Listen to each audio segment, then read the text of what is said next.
Hey, in today's episode, I'm going to show you how to win in the map of Conflict of Nations: A World Divided. We will talk about how the new mode works, what countries to pick, what units to make, what to build in each city, what cities to annex, managing your economy, diplomacy, and a lot more. Let's begin by discussing how the game mode of World Divided works. World Divided is quite different from the other type of maps, like standard World War III. World Divided has victory sites. It requires more victory points and all the countries begin with only 5 cities. This makes it very similar to the map of Overkill. Except the only difference is that all nations in World Divided start with 5 cities, unlike Overkill.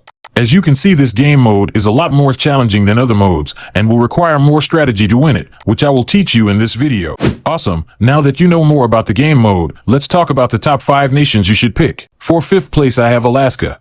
Alaska is quite a good nation to play in this map due to their geographical location. Firstly, you only start with one bot nation next to you and a real player nation next to you, in this case British Columbia. But British Columbia won't be much of a threat for you at first, as she has closer and more dangerous enemies next to her. This gives you time to conquer a bot nation and build a big army to defeat British Columbia afterwards. After you have invaded the bot nation next to you and British Columbia, then you can proceed to smoothly take the rest of North America.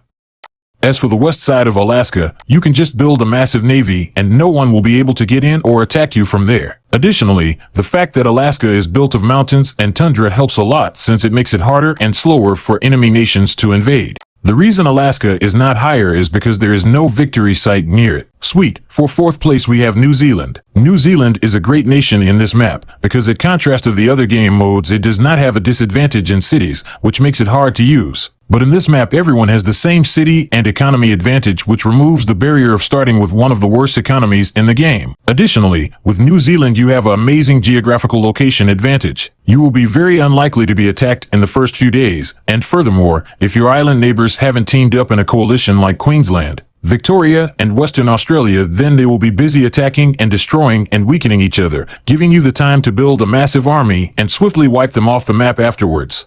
To add on to that, New Zealand is a fantastic country to defend and one of the hardest nations to invade in this game, since all you need is a massive navy of cruisers and attack submarines, and with that no one will dare to touch you. Moreover, New Zealand is very near to the victory site of Indonesia and Papua New Guinea, meaning that you will be able to gain a victory site very soon if you are able to defeat Indonesia. However, the only disadvantage that New Zealand has is that it is very far away from a mainland continent such as Asia. This means that once you reach and start to invade a mainland continent, then the progress will be quite slow, due to your troops having to travel a whole ocean, which requires much time, leading to slower expansions. Awesome. Now at 3rd place we have Afghanistan. Afghanistan is one of the best nations in this map. This is mostly due to it being next to a victory site which you can get within the first hour in the game. It also has bot nations that you can capture, and since Afghanistan has only one real player neighbor at the beginning, means that you won't have to fight against several countries the first day. The reason Afghanistan is not higher is due to it not having a homeland city port, which means it can't build navy for quite a while and solely has to focus on units that cost supplies. This will give you a disadvantage at attacking island countries, and you will also suffer a lot regarding to supplies, since most units you will build as Afghanistan cost supplies. Sweet. Now at 2nd place we have Iceland. Iceland is very nice to play in this map. It is very similar to New Zealand in this regard. It is a very easy nation to defend. It has a victory site near it which you can obtain very quickly, and also has the same starting economy as everyone else, despite how small it is. The reason Iceland is above New Zealand is due to Iceland being closer to mainland. Awesome. Now finally at 1st place we have Indonesia. Indonesia is a fantastic nation to pick in this map. It has a good geographical location. It is hard to invade, especially if you have a massive navy, and it has 2 victory sites near it which you can conquer the first day. Additionally, Indonesia is quite near to mainland, giving you the opportunity to expand quickly. This makes Indonesia amazing for early game, mid game, and late game. Additionally, if you are able to conquer the 2 victory sites fast, in this case the Indonesia victory site and the Diego Garcia victory site, then you will be the strongest in the map. Furthermore, Indonesia is absolutely amazing for mid-game because you're quite close to mainland, which gives you the opportunity to expand terribly fast. Furthermore, it is also amazing for late game, since it is a brilliant easy island to defend. All you have to do to defend yourself is to spam cruisers, frigates, and attack submarines. The only small disadvantage Indonesia has is that its cities are very far apart, which means you will have to invest in airports to relocate troops, which will cost some resources. However, the advantages and the little disadvantage that Indonesia has are the best in the game, and this is why Indonesia is the best country to play in World Divided 4X. If you think you have any other countries that you think should be in this top 5 list, let me know in the comments. Awesome! Let's now explore the optimal setup for all the nations and what buildings and units you should build in each city of your country. There's 2 strategies which you can use. One strategy is for landlocked nations with no access to a naval port, and the other is for a non-landlocked nation. It is also important to bear in mind again that all nations start with 5 cities. Let's start with the landlocked nation strategy. The optimal strategy for a landlocked nation involves focusing on both air and ground forces. Ideally, you want 2 cities dedicated to developing a powerful air force and the remaining 4 cities to produce ground units. Let's break down this setup city by city. Starting with your capital, your first move should be to construct an arms industry here. After this, you should build an air base to the level necessary for producing air force units like elite attack aircraft, strike fighters, or helicopters. To decide which air unit suits your strategy best, I recommend checking out my doctrines guide after this video. Moving on to the other 4 cities, you should start by building army bases in each city followed by arms industries.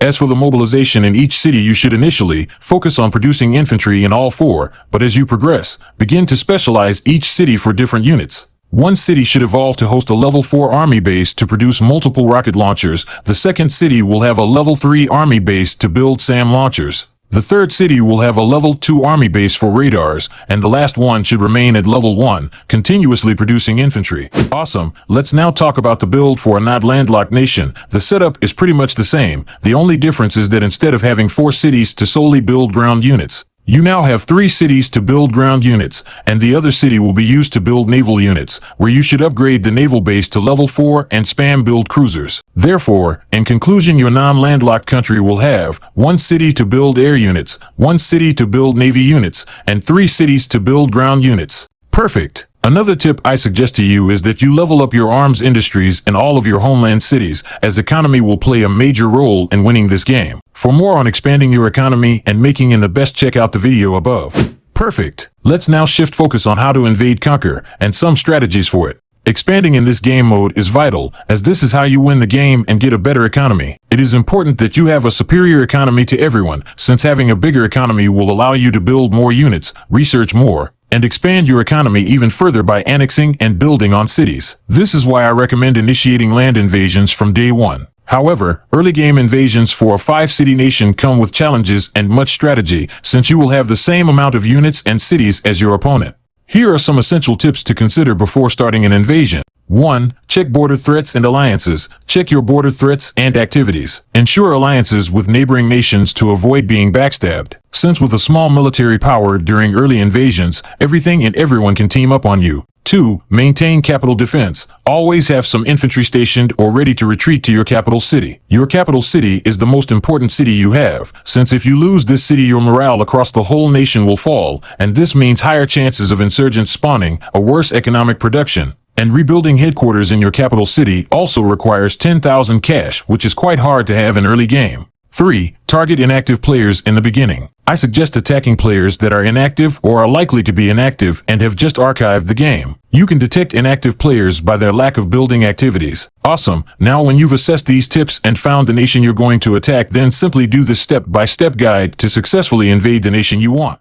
1. Unit relocation. Identify a border province with the nation you plan to attack. Select all your units and relocate them to this province. So basically create one stack with 10 units at the front, and if there is any extra units, then put them behind the stack. This 10-unit stack is considered meta for boosted damage, defense, and reduced damage taken. This will do wonders at the start of the game. 2. Infantry production in homeland cities. Ensure that infantry units are being produced back in your cities to defend against potential counterattacks or other enemy nations. 3. City-by-city invasion. Once the infantry production is underway, send the 10-unit task force to invade the first enemy city. After capturing the city, regroup all units, including the extras, and rebuild a 10-unit stack. Leave 1 unit behind in the conquered city to avoid losing the conquered city against insurgents. And then repeat this process for the next city. Continue this sequence until you have conquered all the enemy cities. If you find yourself with only 1 to 4 infantry units remaining, send the newly produced units to their location. Then create another unit task with at least 5 units and use it to attack the remaining cities.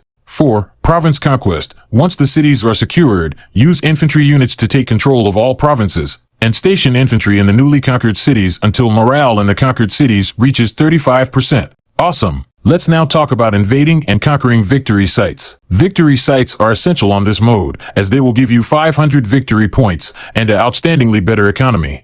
In this game, I recommend attacking victory sites and conquering victory sites near you as soon as possible, as they will help you get stronger both economically and power-wise. Since let's say you are struggling on rare materials and you conquer a victory site that produces rare materials, then that will help you massively. And in fact, your rare materials production can now be so high that you don't have to worry about it anymore. To attack victory sites, make sure you send a stack of 4 or more infantry to invade the victory site, since if you send less, then you have the possibility of losing all your infantry against the victory site. Additionally, another tip I have for you is to target nations around you with victory sites, as the more victory sites and land you have, the better economy you will have and the stronger you will be.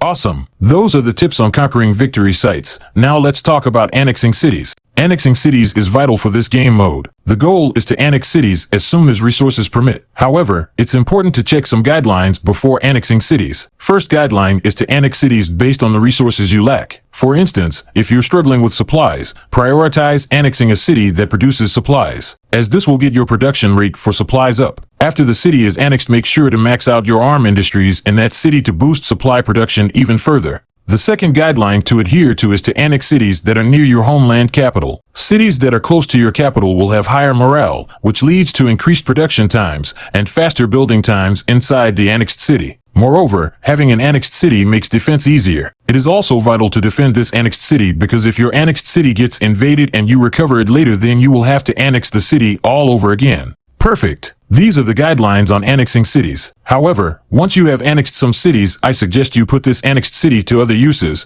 not only economic use. For example, you can use your annexed cities to build more units. Perfect! With all that set and put into practice, you're ready to thrive in World Divided 4X. Once you have more cities annexed, then you should just play as if you were any nation, quickly expanding, building more powerful units, capturing more victory sites, which will lead to you getting the win. If you found this guide helpful, a subscribe and a like will be very appreciated so I can make more videos like this. Thanks.